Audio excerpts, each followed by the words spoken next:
नमस्कार दोस्तों। आज आज सबसे बड़ा सवाल ये है कि अडानी के शेयर्स गिरेंगे या बढ़ेंगे। काफ़ी विवाद चल रहा है कि अडानी के शेयर गिरेंगे, अडानी के शेयर बढ़ेंगे।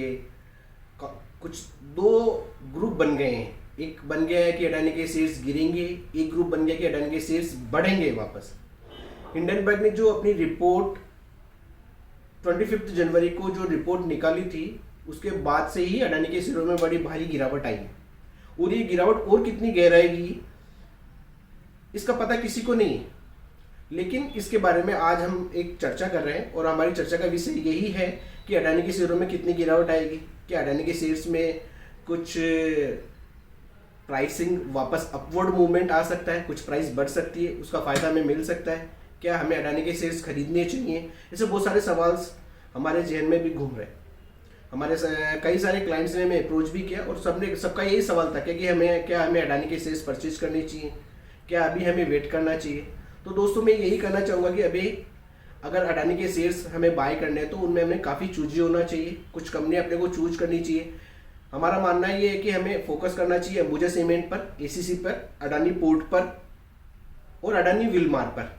ये कुछ अच्छी कंपनियां हैं जो अडानी ग्रुप की है और इनमें हमें बाइंग अपॉर्चुनिटी ढूंढनी चाहिए।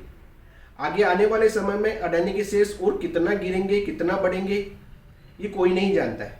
सब अपना अपना गेस कर रहे हैं और आदित्य वेल्थ हमारी ये कंपनी है, हमारा ये अनुमान है कि बड़ी गिरावट अडानी ग्रुप में नहीं लगती है। अगर बहुत सारी न्यूज फ्लो आएगी और उन न्यूज के आधार पर, उस डाटा के आधार पर कुछ और बुरी खबरें आती है तो अडानी के शेयर्स और औंधे मुंह गिर सकते हैं।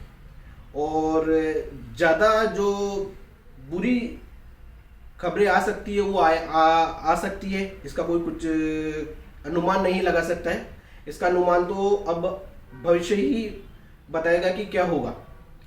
हमें अभी बचना चाहिए Adani total, Adani green, Adani enterprises और अडानी ट्रांसमिशन खरीदने से। इसके बारे में हम आगे और चर्चा करेंगे कि हमें इनको कब खरीदना चाहिए।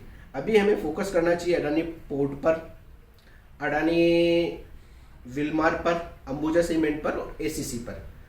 अभी हमारे लिए बहुत अच्छी अपॉर्चुनिटी बनेगी और बन भी गई है। आपने देखा फ्राइडे के सेशन में किस तरह से अंबुजा सीमेंट 345 की प्राइस तक चला गया था और वापस कितना शार्प रिकवर हुआ। वो क्लोज हुआ अराउंड 385 के आसपास। और हमें लगता है कि हमें इस शेयर में खरीदारी करनी चाहिए और गिरावट पर हमें अंबुजा सीमेंट में निवेश करना चाहिए। मंडे को हम देखेंगे और मंडे को किस तरह का न्यूज़ फ्लो आता है, वो न्यूज़ फ्लो के आधार पर हम अपना आगे की रणनीति बनाएंगे कि हमें अडानी के शेयर्स बाय करने हैं, होल्ड करने हैं या नहीं करनी है। धन्यवाद सर।